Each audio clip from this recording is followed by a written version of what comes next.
अल्हम्दुलिल्लाहि रब्बिल आलमीन या सय्यिदिल मुरसलीन अम्मा बाद फ़अऊज़ु बिल्लाहि मिनश शैतानिर रजीम बिस्मिल्लाहिर रहमानिर रहीम। पढ़िए अस्सलातु वस्सलामु अलैका या रसूल अल्लाह व अला आलिका व अस्हाबिका या हबीब अल्लाह। अस्सलातु वस्सलामु अलैका या नबी अल्लाह व अला आलिका व अस्हाबिका या नूर अल्लाह। हज़रत सैयदना शेख अहमद बिन साबित मग़रबी रहमतुल्लाहि ताला अलैह फरमाते हैं, एक दिन मैं दीवार के साथ टेक लगाए किबला रुख दुरूद पाक के टॉपिक पर मजमून को तरतीब दे रहा था। इसी दौरान मेरी आंख लग गई और अब मैंने ख्वाब में देखा कि एक सुनसान जगह पर हूँ जहाँ कोई इमारत नहीं और कुछ लोग जामा मस्जिद के दरवाजे पर मौजूद हैं और बाकी मस्जिद के अंदर। मैं अंदर गया तो उन लोगों के दरमियान बैठ गया। इतने में एक हसीन और जमील नौजवान तशरीफ लाए, चेहरे से बड़ी नेक बख्ती, बड़ी खुश बख्ती जाहिर हो रही थी, बड़ा नूरानी चेहरा था। तो मैंने कहा, आपका नाम क्या है? तो उस नौजवान ने कहा कि मेरा नाम रोमान है और मैं अल्लाह करीम के मलाइका में से एक फरिश्ता हूँ। तो मैंने कहा कि फिर ये इतने सारे इंसानों के दरमियान आप क्यों आए हैं? फरिश्ते हैं तो यहाँ क्यों आए हैं? तो वो कहने लगे, ये भी सब आदमी नहीं हैं, ये जितने लोग हैं सारे ही फरिश्ते हैं। तो मैंने अर्ज़ की, ज़रूर ये तो बताएं कि इतने सारे फरिश्ते में कौन कौन आया है? तो अब उन्होंने बताया कि इनमें हज़रत जिब्राईल भी हैं, हज़रत मीकाईल भी हैं, हज़रत इसराफील, हज़रत इज़राईल, ये सब मौजूद हैं। तो वो शख्स कहता है कि मैंने उनसे कहा कि मुझे हज़रत इज़राईल का दीदार करना है। हज़रत इज़राईल कौन है? मलकुल मौत, रूह कब्ज़ करने वाला जो फरिश्ता है ना, वो हज़रत इज़राईल है। तो फ़ौरन उनमें से एक साहब उठे, बड़े निहायत हसीन व जमील थे। तो फरमाया, मैं अल्लाह पाक का बंदा इज़राईल हूँ। तो वो कहते हैं, मैंने उनसे अर्ज़ की कि हुज़ूर, मैं आपसे आपको नबी पाक प्यारे आका सल्लल्लाहु ताला अलैहि वसल्लम का वास्ता देकर एक इल्तिजा करना चाहता हूँ, एक रिक्वेस्ट करना चाहता हूँ कि जब मेरी जान आप निकालेंगे ना, जब मेरी रूह कब्ज़ करेंगे तो आपने नरमी करनी है, आसानी करनी है। अल्लाह अकबर। मलकुल मौत ने फरमाया, तो फिर ऐसा करो कि रसूल पाक सल्लल्लाहु ताला अलैहि वसल्लम पर कसरत से दुरूद पाक पढ़ते रहा करो। हाय हाय हाय, दुरूद पाक कसरत से पढ़ना, जहाँ बहुत सारी फजीलतें हैं ना, वहाँ जो जाँ कनी की तकलीफ है, जो सकरात की तकलीफ है, जो तकलीफ है ना मौत की, बाज़ लोगों को शायद ये अंदाज़ा नहीं है कि फलां अचानक दुनिया से चला गया, अभी तो बैठा था आंखें बंद हो गई। हमें नहीं पता कि मौत की तकलीफ क्या है।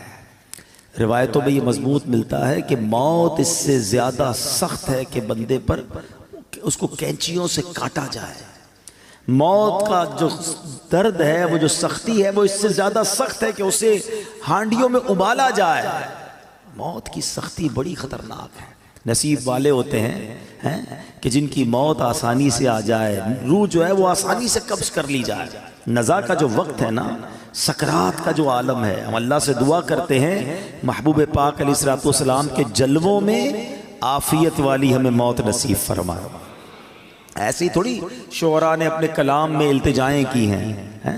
वो क्या खूबसूरत शेर है, ऐ सब्ज़ गुंबद वाले मंजूर दुआ करना, जब नज़्आ का वक्त आए दीदार अता करना। इतना तो करम करना ऐ आमिना के जाए, जब जान लबों पर हो तुम सामने आ जाना। मकबूल ये अर्ज़ मेरी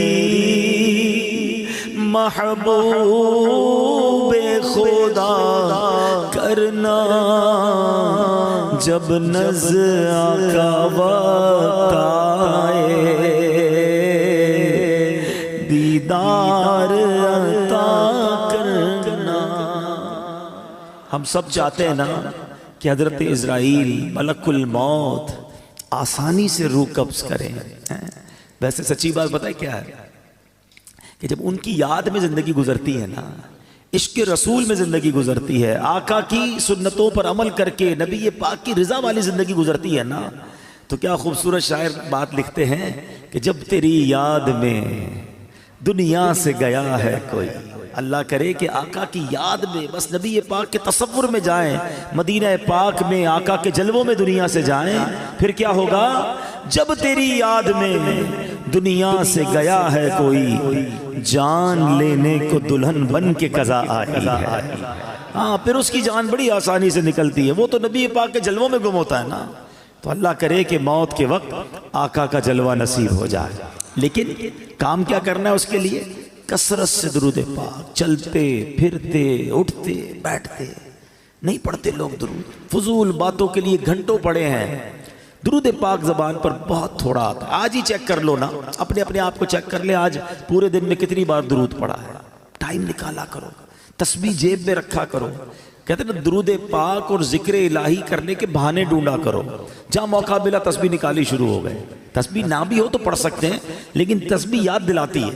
इसलिए मैं कह रहा हूँ अल्लाह करे कि मेरी भी आदत बन जाए, आपकी भी आदत हो जाए, और हम बस कसरत से अल्लाह और उसके हबीब का जिक्र करते रहें, फजूल बातों से बचते रहें, और हमारी ज़बान इस मुबारक जिक्र में तर हो जाए। बड़ी प्यारी इल्तिजा अमीर अहले सुन्नत की है, मिलके आका अलैहिस्सलाम की बारगाह में अर्ज करते हैं, जिक्रो दुरूद हर घड़ी विरदे ज़बां रहे, विरदे ज़बां रहे, मेरी फजूल गोई की आदत निकाल दो, मेरी फजूल गोई की आदत निकाल दो। आइए मिलकर मोहब्बत के साथ बाआवाज़ बुलंद दुरूद पाक पढ़ लें, सल्लू अलल हबीब।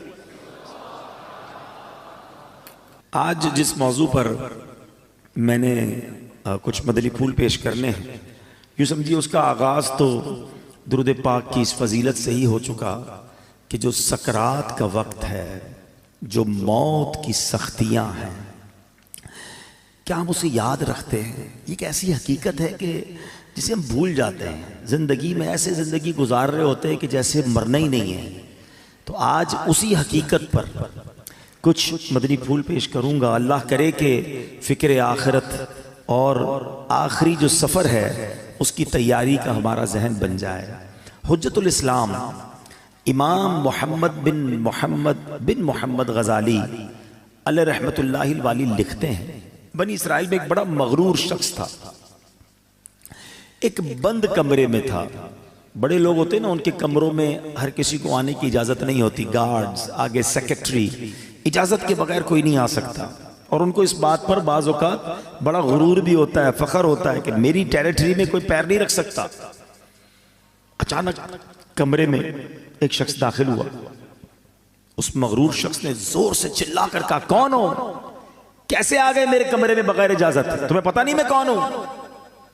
मैं इस वाक़े का खुलासा अर्ज कर रहा हूं। तुम्हें इजाज़त किसने दी मेरे कमरे में आने की? तो कहता है कि मुझे इस घर के मालिक ने इजाज़त दी है और मैं वो हूं जिसे कोई रोक नहीं सकता। मुझे बादशाहों से भी इजाज़त लेने की ज़रूरत पड़ती नहीं। मुझे किसी का दबदबा डरा नहीं सकता और ना ही मुझसे कोई बच सकता है।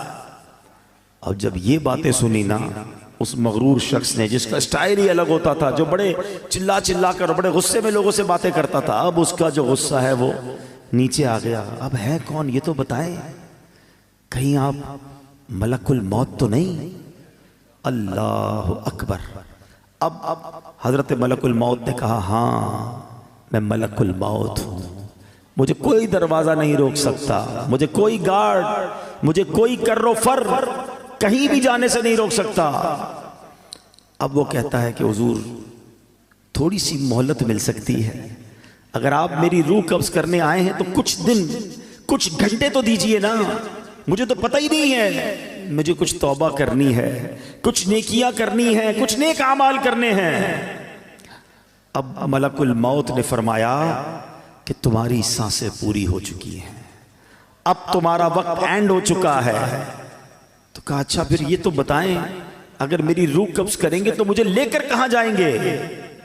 तो मलकुल मौत ने फरमाया उस मकाम पर जहां तूने अपने आमाल भेजे हुए हैं, जिस तरह के आमाल किए उधर लेके जाऊंगा।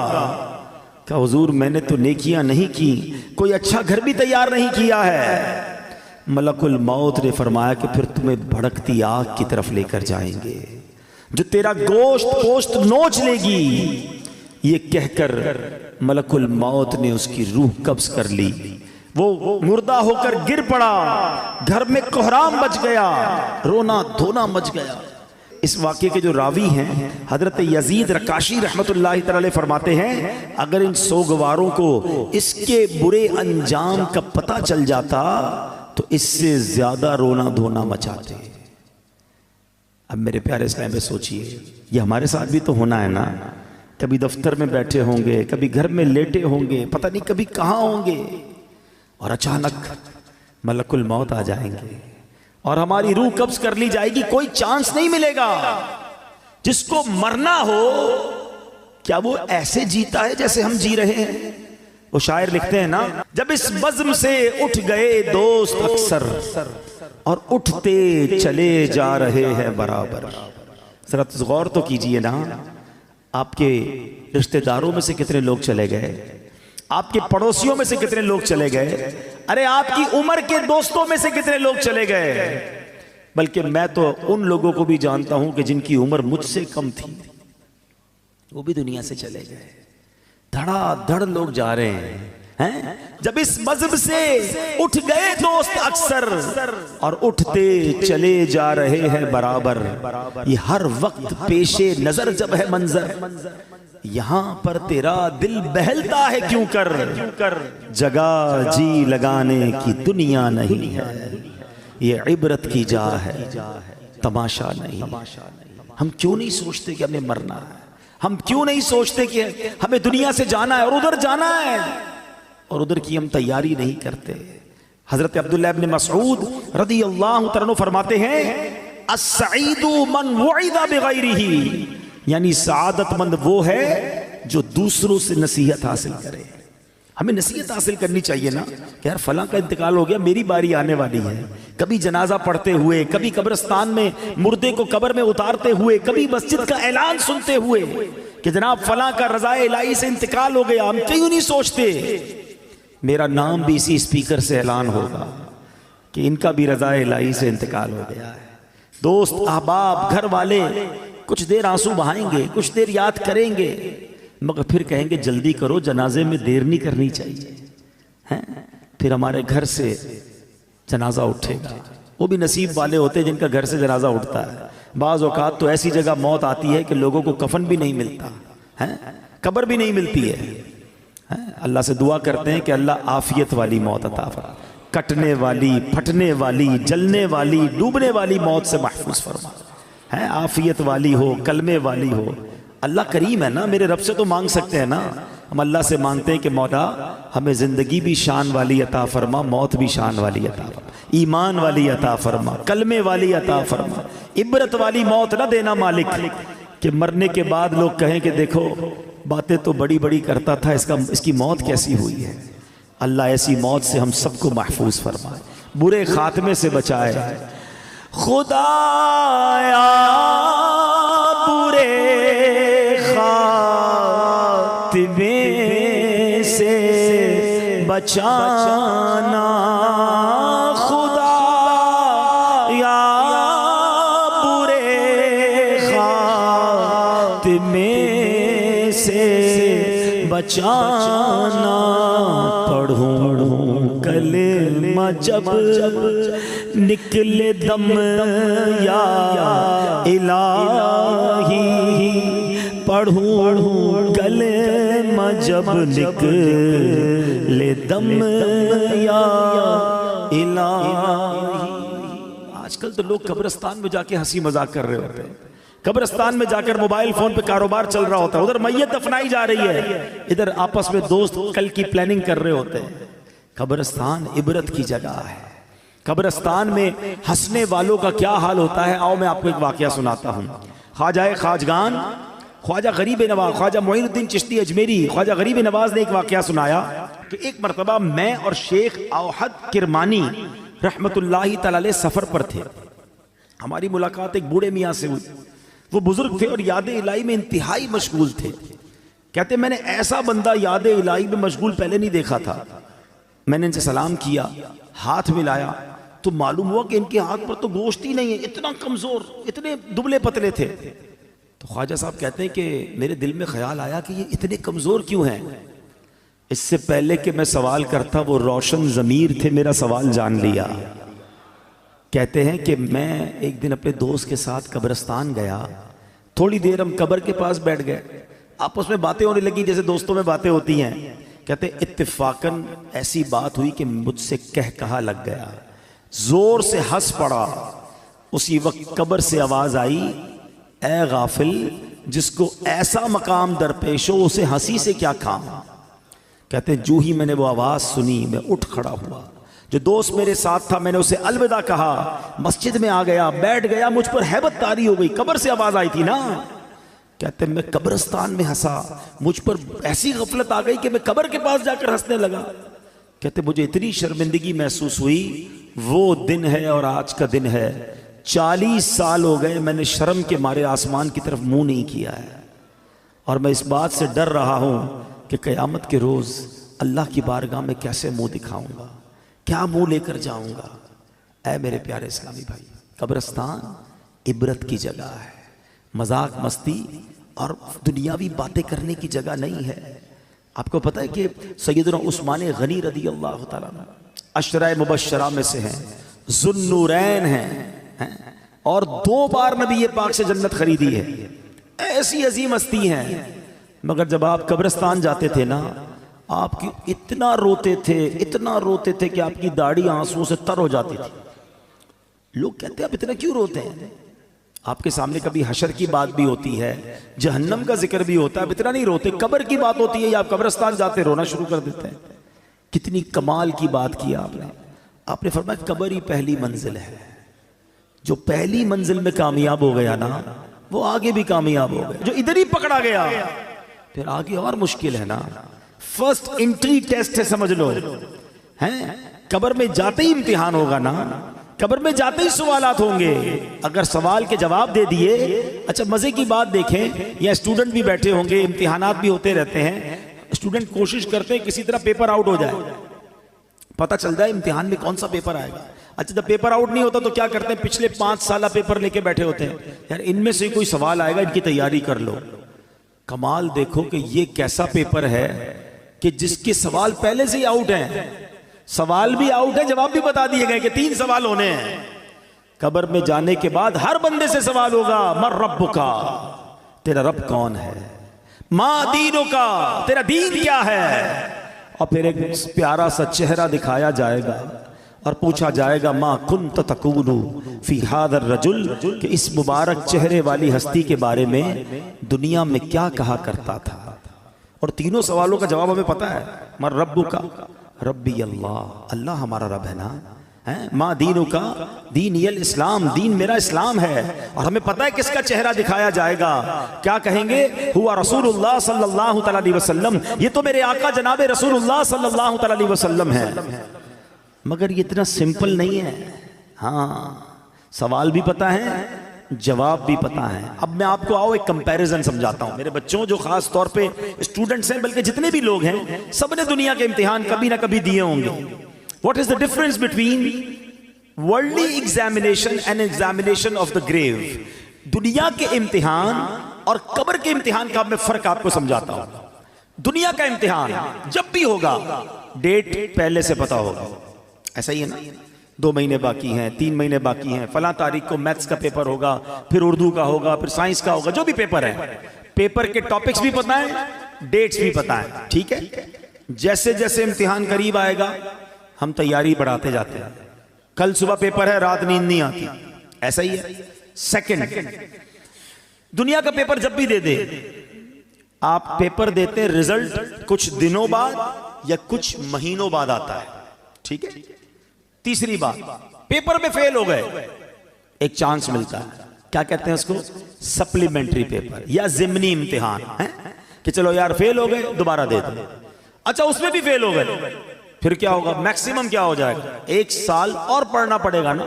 8वीं का इम्तिहान दिया, पास नहीं हुए, चलो भाई 8वीं दोबारा पढ़ लो, 9वीं दोबारा पढ़ लो। ये 4 बातें याद रखिएगा। डेट पहले से पता है, ठीक है, ताकि तैयारी कर ले।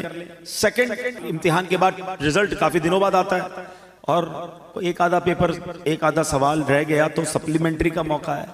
चौथा, अगर फेल ही हो गए तो फिर क्या होगा, आपको 1 साल पढ़ना पड़ेगा। एक 5वां भी मसला है जो आजकल ज्यादा है, कि दुनिया के इम्तिहान में थोड़े पैसे देकर, थोड़ी रिश्वत देकर, माद अल्लाह, ये चीटिंग करके भी लोग पास हो जाते हैं। ऐसा ही है। ये 5 बातें याद रखना। अब मुझे सच बताओ, इस इम्तिहान की टेंशन कितनी होती है? जिसको देखो, हर बच्चा, इम्तिहान के दिनों में हम भी जाते हैं ना बयान करने, मस्जिद के इमाम साहब के पास भी पर्ची आ रही होती है, बच्चों के इम्तिहान हो रहे, दुआ कर दे। हर बच्चा मिल रहा होता है, नौजवान मिल रहा होता है, हजरत पेपर दिए, दुआ कर दे। टेंशन ऐसा ही है ना। अब बताओ, तुम्हें इस इम्तिहान की इतनी टेंशन है। अच्छा, जितने लोग बैठे ना, सारे पेपर देते भी नहीं। कोई कहे भाई मुझे टेंशन ही नहीं लेनी, मैंने पढ़ना ही नहीं है, मैंने कोई इम्तिहान ही नहीं देना, तो आप इम्तिहान से बच जाओगे। मैं जिस इम्तिहान की बात कर रहा हूं, उससे बच कोई नहीं सकेगा। स्कूल गया या नहीं गया, कॉलेज गया या नहीं गया, मदरसे गया या नहीं गया, उसे ये इम्तिहान देना ही पड़ेगा, कंपलसरी है।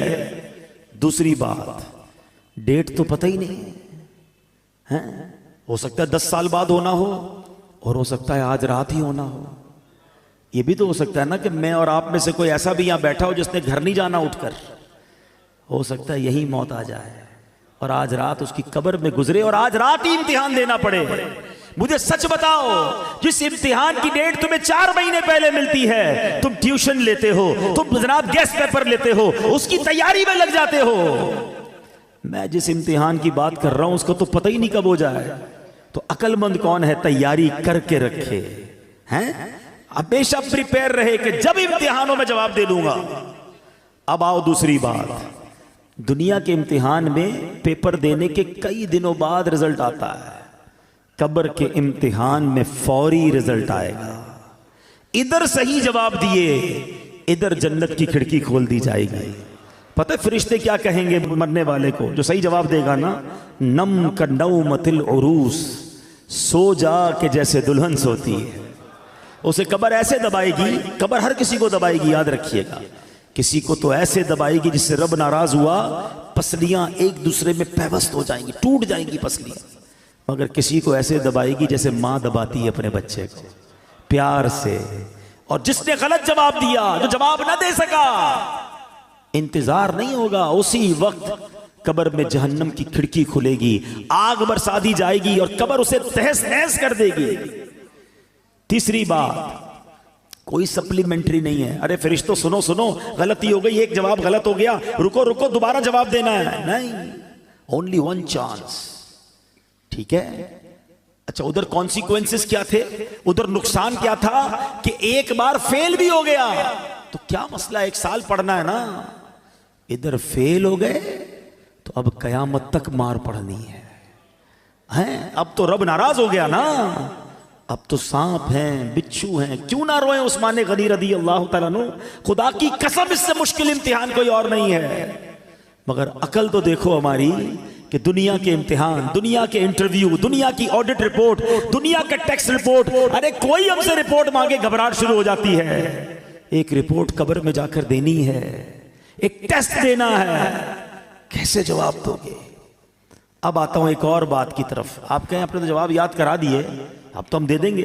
नहीं, ये ऐसा नहीं है कि जिसको जवाब याद है वो जवाब दे देगा, फिर तो सबको याद है ना। उस दिन जिससे रब राजी होगा, जो ईमान सलामत लेकर कब्र में जाएगा, वो तो इंशाअल्लाह जवाब दे देगा। और आशिक रसूल तो सुभान अल्लाह, आशिक रसूल तो मौत का इंतजार करता है। उसको पता है कि आका का कब्र में दीदार होना है, आला हज़रत फरमाते ना, जान दे दो वादाए दीदार पर। अरे जान दोगे तो दीदार होगा ना। जान दे दो वादाए दीदार पर, नकद अपना दाम हो ही जाए। हाँ, आशिक रसूल को घबराहट नहीं होती। घबराहट उसे हो जिसकी कब्र में कीड़े पड़ने हैं। नमाजें पढ़ी हैं, सुन्नतों पर अमल किया है, दुरूद पाक पढ़ा है, हराम रोजी से बचा है, हराम देखने से बचता है, कुरान पाक की तिलावत करता है, अल्लाह की रिजा वाले काम करता है, माँ बाप का अदब करता है, इंशाअल्लाह उसकी कब्र तो नूर नला नूर होनी है। उसको तो दुनिया से ज्यादा राहत कब्र में मिलेगी। जन्नत की खिड़की खुल जाएगी, जन्नत की नेमतें नसीब हो जाएंगी। आशिक रसूल की तो कहते ना, उसकी तर्जमानी शायर करते हैं कि वो तो जब आका कब्र में आएंगे ना, तो जब पूछेंगे फरिश्ते कि ये कौन है, तो क्या कहेंगे? मेरा दीनो ईमान फरिश्ते जो पूछे तुम्हारी जानिब, इशारा करूं मैं तुम्हारी जानिब, इशारा करूं। हम तो आका का इंतजार, जो आशिक रसूल है ना, वो तो फरिश्तों से कहेगा, फरिश्तों से कहेगा ऐसी जल्दी भी ना करो, मैं तो आका के दीदार तो करने दो। ऐसी जल्दी भी क्या, आज की रात है, कब्र में सरकार तशरीफ लाएं तो मैं कदमों में गिरूं, घर फरिश्ते भी उठाएं तो मैं उनसे यूं कहूं कि अब तो पाए नाज से मैं ऐ फरिश्तों की उठूं, मर के पहुंचा हूं यहां इस दिलरुबा के वास्ते। आशिक रसूल के बारे नहीं आ रहे होंगे, मगर सिर्फ नारे लगाने वाला नहीं है, सिर्फ न्याजी नहीं नमाजी भी हो, सिर्फ नारे लगाने वाला नहीं, सुन्नतों पर अमल करने वाला भी हो, हराम चीजों से बचने वाला हो। और जिससे रब नाराज हो गया ना, हाँ यकीन करें, हमें अंदाजा ही नहीं कि ईमान सलामत लेकर जाना ये कितनी बड़ी चीज है। बड़े बड़े बुजुर्गाने दीन रोया करते थे, तड़पा करते थे, घबराते थे। शेख अहमद सेविस्तानी रहमतुल्लाहि तआला अलैह मौत और कब्र आखिरत से मुतालिक बहुत फिक्रमंद रहते थे। जब भी उनके सामने मौत का जिक्र होता, कब्र की बात होती, घबरा जाते, हैबत तारी हो जाती, बदन कांपने लगता, इतना रोते कि उनको देखकर लोग रोने लग जाते। और फिर फरमाते, ए अजीजों, जिसे मौत आनी है, जिसके पीछे मलकुल मौत है, जिसने कयामत जैसा हौलनाक दिन देखना है, उससे नींद और हंसी से क्या वास्ता? ऐसा आदमी फुजूलियात में कैसे मशगूल हो सकता है? फिर फरमाते, ए अजीजों, कब्रों में लेटे हुए मुर्दे चूंटियों और सांपों की गिरफ्त में हैं, मट्टी के कैद खाने में बंद हैं। अगर तुम्हें उनका हाल मालूम हो जाए तो खड़े खड़े नमक की तरह पिघल जाओ। ए अजीजों, जाकर मौत की तैयारी में लग जाओ, वो दिन हम सबको पेश आने वाला है। शायद हम अपना ईमान सलामत लेकर जाने में कामयाब हो जाएं। अब हुजूर ख्वाजा गरीब नवाज ने ये वाकया सुनाया और खुद ख्वाजा गरीब नवाज रोने लगे। फरमाया, उस जात की कसम जिसके कब्जे में मेरी जान है, उस दिन से लेकर आज तक मुझ पर मौत और कब्र की हैबत तारी है और मैं अंदर ही अंदर घुलता जा रहा। ये कौन कह रहा है? ख्वाजाए खाजा, वो हस्ती जिनके हाथों पर 90 लाख गैर मुस्लिम मुसलमान हुए हैं। वो कहते मैं अंदर घुल रहा हूं मौत की फिक्र से, कब्र की फिक्र से। हमने दीन का कोई काम किया नहीं, हमने गुनाहों के अंबार लगाए हुए हैं, मगर हमारी हंसी खत्म नहीं होती है, हमारी गफलतें खत्म नहीं होती।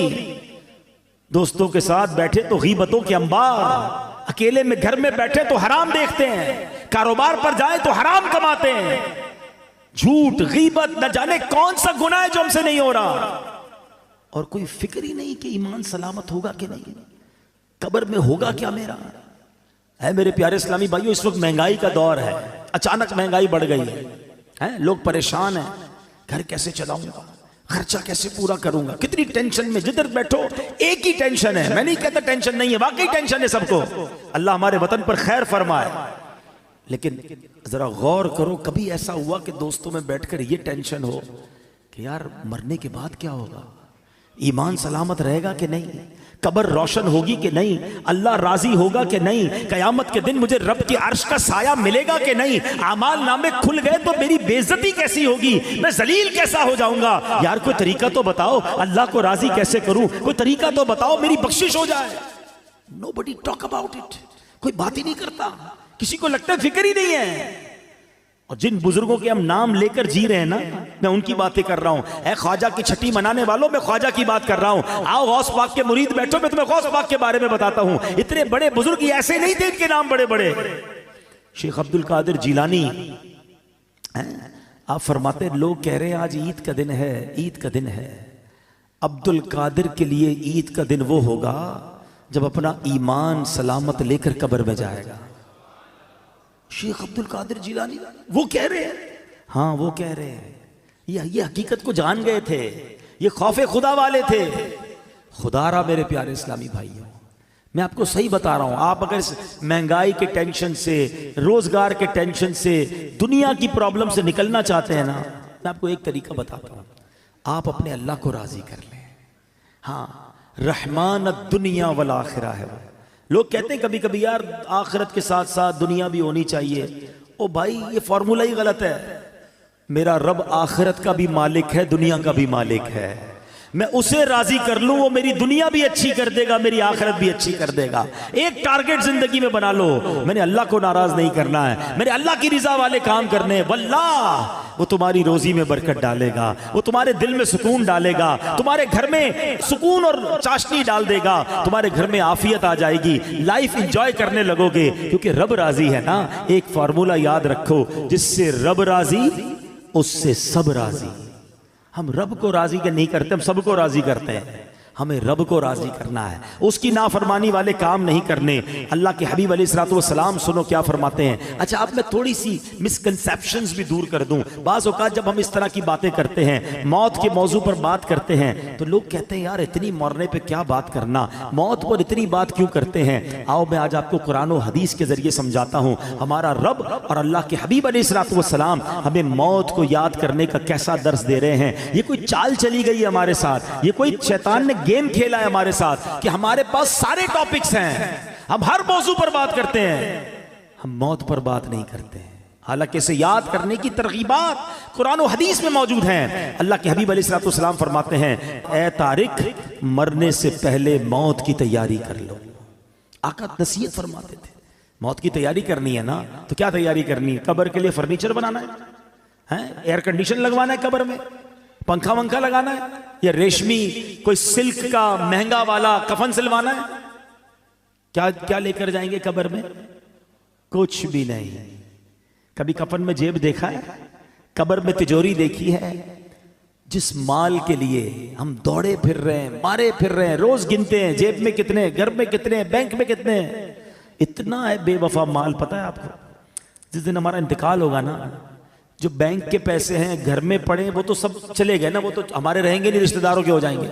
मेरे जेब में भी जो पैसे होंगे ना, वो भी निकाल लिए जाएंगे कि अब ये मैयत का नहीं है, ये वोरसा का माल है। अरे एक थोड़े रुपए तो ले जाने दो, कुछ नहीं ले जा सकोगे, हैं? एक एक रुपया चला जाएगा। मैं बड़ी गहरी बात करने जा रहा हूं। मैंने एक जुमला एक जगह सुना था, मैं भूल नहीं पाता।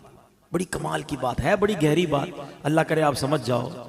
हम जिंदगी में जितने कमाते हैं ना, नॉर्मली उसका 5, 10 या 15% खर्च कर पाते हैं अपनी जात पर, वरना बच्चों पर खर्च होता है, फैमिली पर खर्च होता है, या हम छोड़ के चले जाते हैं। आप हिसाब उठा लें, हमने जिंदगी में जितने भी कमाए पूरे एक तो खर्च नहीं होते, छोड़ के भी जाते हैं बच्चों के लिए, या जितना लाइफ में भी खर्च करते हैं तो अपनी जात पर 5% या 10% खर्च कर पाते हैं। ऐसा ही है। वो जुमला ये है कि कमाने 100 हैं, खर्च अपने ऊपर 5 करने हैं और जवाब भी 100 का देना है। बात बड़ी गहरी है।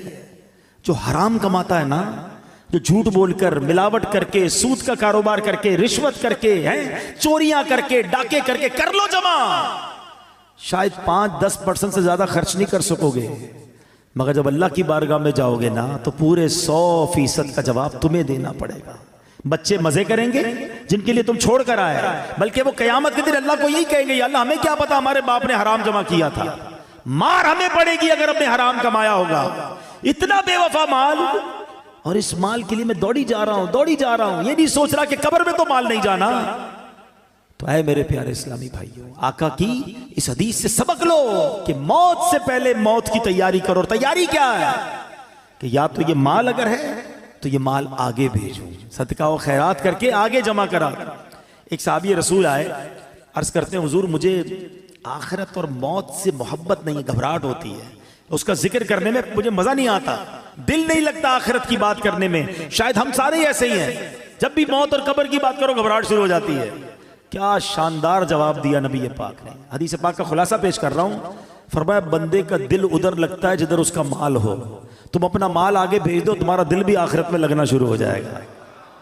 मैं इसको एग्जाम्पल के जरिए समझाता हूं। हम कराची में रहते हैं, ठीक है। एक बंदे ने अपने पैसे भिजवा दिए लाहौर, वहां दुकान ले ली, फैक्ट्री लगा ली, घर लगा लिया। अब ज्यादा दिल कहां लगेगा? लाहौर। जब देखो लाहौर जाएगा, क्यों? पैसे उधर हैं, इन्वेस्टमेंट उधर है। लोगों ने पैसे दुबई में लगाए हुए हैं, दुबई जाते रहते हैं क्योंकि माल उधर है, दिल भी उधर है, वापस भी नहीं आते। क्या शानदार जवाब दिया, अक्लमंदों के लिए कमाल जवाब है ये। अगर आखिरत में दिल लगाना है ना, है तो बंदा के मेरे पैसे उधर हैं भाई, मैंने अपना माल अल्लाह की राह में सदका किया हुआ, महल तैयार है, मस्जिद बना दी है अल्लाह के करम से। क्योंकि हदीस पाक का खुलासा है, जो अल्लाह के लिए मस्जिद बनाता है अल्लाह उसके लिए जन्नत में घर बनाता है। खुशनसीब है वो लोग जो मस्जिद बनाते हैं या मस्जिद में हिस्सा मिलाते हैं। कुछ ना कुछ पैसे आगे भिजवाया करो, ये अगला अकाउंट है हमारा, जाते कहीं नहीं है, इधर से निकलकर उस अकाउंट में जा रहे हैं जिधर ज्यादा गुजारनी है जिंदगी। तो आका ने क्या खूब बात फरमाई कि अगर आखिरत में दिल लगाना है ना तो अपना माल उधर भेज दे, क्योंकि बंदे का दिल माल के साथ होता है। जब माल उधर होगा तेरा दिल भी उधर ही लग जाएगा। तो ये मौत की तैयारी का एक तरीका है। अच्छे अमाल करे और आगे अपने अमाल भेजे, नेकियां भेजे, तो इंशाअल्लाह उसकी तैयारी अच्छी हो जाएगी। अल्लाह करीम कुरान मजीद फुरकान हमीद में फरमाता है, वत्तकू यौमन तुरजऊन फीही इलल्लाह, और डरो उस दिन से जिसमें अल्लाह की तरफ फिरोगे। एक कौल के मुताबिक इस आयत करीमा का माना यह है, ऐ ईमान वालों डरो उस दिन से जब तुम इस दुनिया को छोड़कर सफर आखिरत पर रवाना हो जाओगे। ऐ मेरे प्यारे इस्लामी भाइयों, अल्लाह करीम कुरान मजीद में फरमाता है, वला तंसा नसीबक मिनद दुनिया, और दुनिया में अपना हिस्सा ना भूल। अब कौन सा हिस्सा है हमारा दुनिया में? सुने सुने, इस आयत की तफसीर में उलमा ने फरमाया इससे मुराद कफन है। यानी दुनिया में हमारा हिस्सा कितना है? बस कफन लेकर जाना है और कुछ लेकर नहीं जाना है। और इतनी तैयारी है दुनिया सजाने की, छोटा घर बड़ा हो जाए, बड़ा घर और बड़ा हो जाए, छोटा कारोबार बड़ा हो जाए। मैं नहीं कहता कारोबार बड़ा ना करें, मैं नहीं कहता घर बड़ा ना बनाएं, मगर इस घर में, इस कारोबार में, इस दुनिया में इतने गर्क तो ना हो जाए ना कि पहले तो हलाल और हराम की तमीज उड़ जाए और फिर मरने का ही ख्याल ना रहे।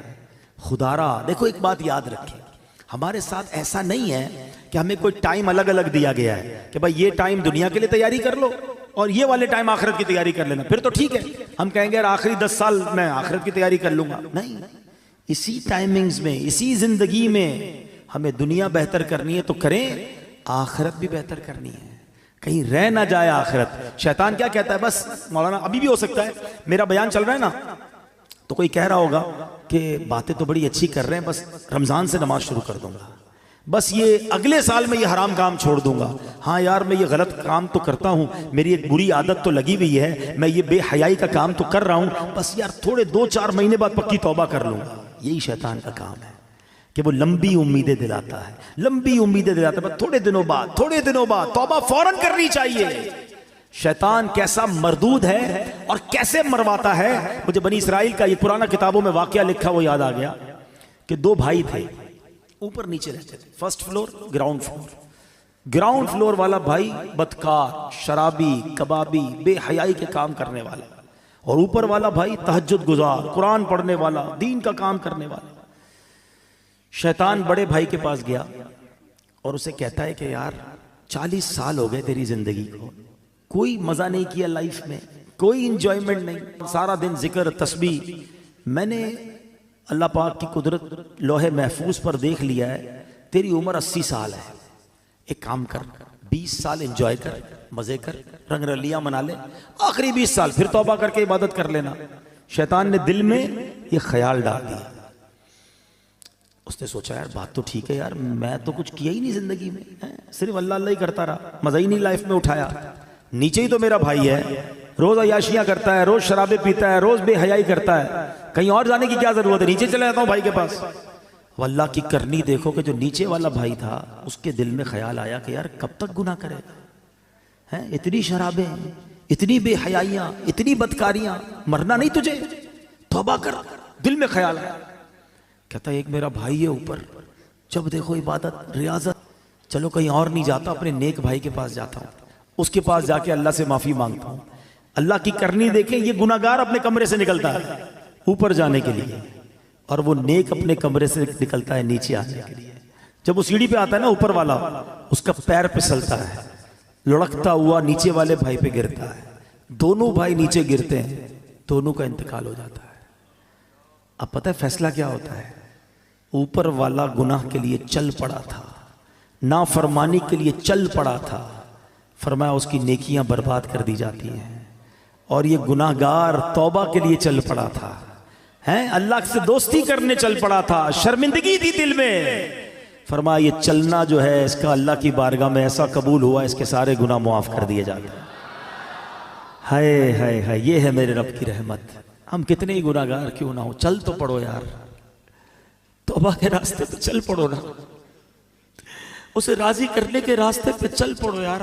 कब तक सोचते रहेंगे, कब तक नमाजें कज़ा करते रहेंगे, कब तक झूठ बोलते रहेंगे, कब तक हराम कमाते रहोगे, कब तक माँ बाप को सताते रहोगे, कब तक जुआ खेलते रहेंगे, कब तक शराब और बेहयाई के काम करते रहोगे।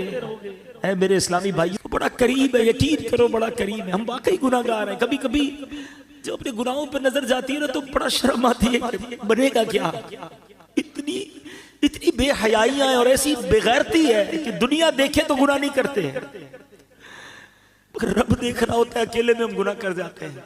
ये ख्याल क्यों नहीं आता कि अल्लाह देख रहा है? ये ख्याल क्यों नहीं आता कि मुझे मरकर अल्लाह की बारगाह में जाना है, लोगों ने क्या बिगाड़ना है मेरा? यही बात तो आला हजरत ने समझाई है ना कि जिसने सजा देनी है उसके गुनाह करते हुए शर्म नहीं आती, लोग देखते इसकी शर्म आती है। फरमाते हैं ना, छुप के लोगों से किए जिसके गुनाह, छुप के लोगों से किए जिसके गुनाह, वो खबरदार है क्या होना, वो तो खबरदार है, उसे तो पता है। मगर दिलासा पता है दिल को क्या मिलता है कि वो रब रहीम है, वो रहमान है, वो माफ करने वाला है, बस हम आ जाएं उसकी तरफ, इंतजार न करो। शैतान है, कहता है बड़ा रहम वाला मौला है, तौबा कर लेंगे बाद में। यही शैतान का वार है तुम पर कि वो नहीं करने देता तौबा। आज कर लो, अभी कर लो, आज तो वैसे भी जुमेरात की रात है, आज तो वैसे ही मांगने की रात है। और जब इज्तिमाए मुस्लिमीन होना, इसकी बरकतें होती हैं। हमें क्या पता यहाँ अल्लाह का कौन सा वली बैठा है, आज दुआ होगी, किसकी आमीन का हाथ उठेगा और किसके सदके हमारी भी तौबा कबूल हो जाएगी। तो बस अब प्यारे इस्लाम भाई चल पड़ो, बस अब हिम्मत कर जाओ, बहुत हो गई गुनाह, बड़ी हो गई नाफरमानियां, उसे राजी करना है और तौबा कर लो। और उसकी तौबा इतनी कमाल की, उसकी बारगाह में रहमत इतनी बड़ी है कि तौबा करने वाले से वो बड़ा खुश होता है, सारे पिछले गुनाह मुआफ कर देता है। हदीस पाक में है, अत्ताइबु मिनज़ ज़म्बी कमल्ला ज़म्बला, गुनाहों से तौबा करने वाला ऐसा है जैसा उसने गुनाह किया ही नहीं।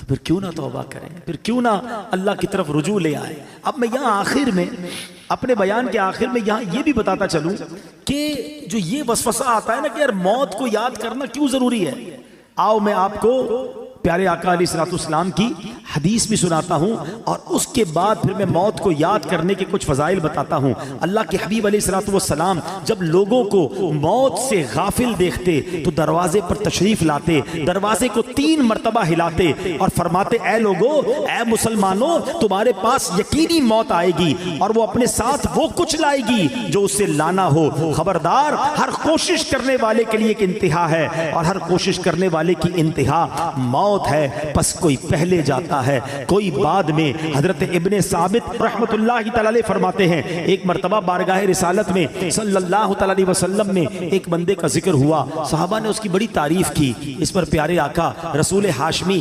सल्लल्लाहु तआला अलैहि वसल्लम ने फरमाया, वो मौत को कैसे याद करता है। एक बंदे की तारीफ की गई, आपने अगेन क्वेश्चन किया, ये तो बताओ वो मौत को कैसे याद करता है। अर्ज की गई, हुजूर उसे कभी मौत का जिक्र करते हुए सुना नहीं गया। आका अलैहिस्सलाम ने फरमाया, फिर वो ऐसा नहीं है जैसा तुम कह रहे हो। यानी बंदा अच्छा वो है जो मौत को याद करता है। हदीस पाक में है, जिसे मौत की याद खौफजदा करती है, कब्र उसके लिए जन्नत का बाग बन जाएगी। हाँ, अकेले में भी याद करके आंसू बहाया करो, मौत को याद किया करो, क्योंकि ये जो खौफ है ना, ये कब्र के अजाब से बचा लेगा, ये कब्र के खौफ से बचा लेगा। जो इधर बेखौफ है, कहीं ऐसा ना हो कब्र में खौफजदा हो जाए, कब्र में अजाब में गिरफ्तार हो जाए। बारगाह रिसालत में अर्ज की गई, या रसूल अल्लाह सल्लल्लाहु अलैहि वसल्लम, क्या किसी को शुहदा के साथ भी उठाया जाएगा? कैसा सवाल है, शहीद का क्या मर्तबा है? आका ने फरमाया, हाँ, उसको जो दिन रात में 20 मरतबा मौत को याद करता हो। ये तरगीब है? ऐसे नहीं दावत इस्लामी वाले मौत की बात करते, तो हदीसों में है, जो दिन में 20 बार मौत को याद करे, फरमाया उसको शहीदों के साथ उठाया जाए। हजरत अनस बिन मालिक रदियल्लाहु अन्हु से रिवायत है, सरकार दो आलम सल्लल्लाहु अलैहि वसल्लम ने फरमाया, मौत को कसरत से याद किया करो, क्योंकि वो गुनाहों को जाइल करती है और दुनिया से बेरगबती पैदा करती है। हजरत सुफियान सौरी फरमाते हैं, हमें एक बुजुर्ग ने ये बात बताई कि हुजूर अनवर सल्लल्लाहु अलैहि वसल्लम ने एक शख्स को वसीयत की कि तुम मौत को कसरत से याद किया करो, वो तुम्हें दूसरे गमों से आजाद कर देगी। और गमों से बचना है ना, तो मौत को याद किया करो। हजरत दक्काक रहमतुल्लाहि तआला फरमाते हैं, जो मौत को कसरत से याद करता है, 3 बातों के जरिए उसे इज्जत दी जाती है, रिस्पेक्ट पाता है। गौर से सुनो, फरमाया उसे तौबा की जल्द तौफीक मिलती है। मौत याद होगी तो बंदा तौबा करेगा ना, कि यार मर जाऊंगा, तौबा कर लूं। दूसरा, उसे कनात की दौलत मिल जाती है, थोड़े पैसों में भी खुश रहता है, ज्यादा हल में मजीद नहीं होता कि यार मरना है अब और क्या करूंगा, वरना ये भी आ जाए, वो भी आ जाए, उसका भी छीन लूं, उसका भी लूट लूं। वो कनात की तौफीक मिल जाती है, क्योंकि मौत याद होती है। तीसरी बात फरमाई, इबादत में चुस्ती नसीब होती है।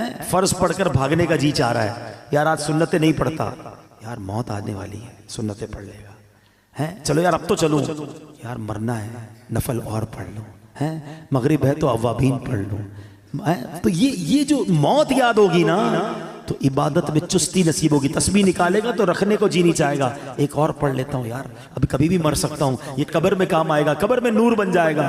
तो तौबा आसान, इबादत आसान, अगर बंदा मौत याद रखे। और फरमाया कि जो मौत को भुला देता है, वो अपोजिट इसके 3 बातों में गिरफ्तार कर दिया जाता है।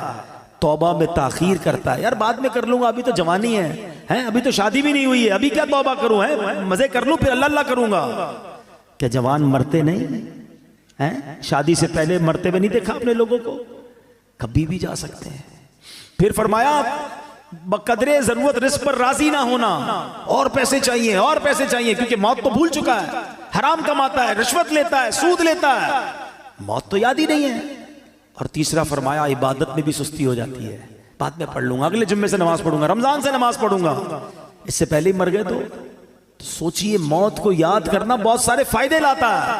हजरत काबुल अहबार रहमतुल्लाहि तआला फरमाते हैं, जो मौत को पहचान लेता है उस पर दुनिया के गमो मसाइब आसान हो जाते हैं। ऐ मेरे प्यारे इस्लामी भाइयों, इमाम हसन बसरी रहमतुल्लाहि तआला ने फरमाते हैं, नबी पाक ने सहाबा किराम से पूछा, क्या तुम सब जन्नत में दाखिल होना चाहते हो? यही सवाल मैं आपसे कर लूं, सारे कहेंगे ना कि हम जन्नत में जाना चाहते हैं। साहबा ने कहा, हुजूर जी हाँ या रसूल अल्लाह सल्लल्लाहु अलैहि वसल्लम। तो अल्लाह के हबीब ने फरमाया, अपनी उम्मीदों को मुख्तसर करो, मौत को आंखों के सामने रखो, और अल्लाह पाक से हया का हक अदा करो। अल्लाह करे कि ये बातें हमें याद रहे, हम अपनी मौत की तैयारी की कोशिश करते रहें और तैयार रहें। मैं एक मशवरा देता हूँ, हम में से किसी के पास गारंटी है कि वो 1 साल जिंदा रहेगा? 1 महीना, अच्छा 1 दिन, आज सुबह तक कोई जिंदा रहेगा उसकी हाथ उठा दे।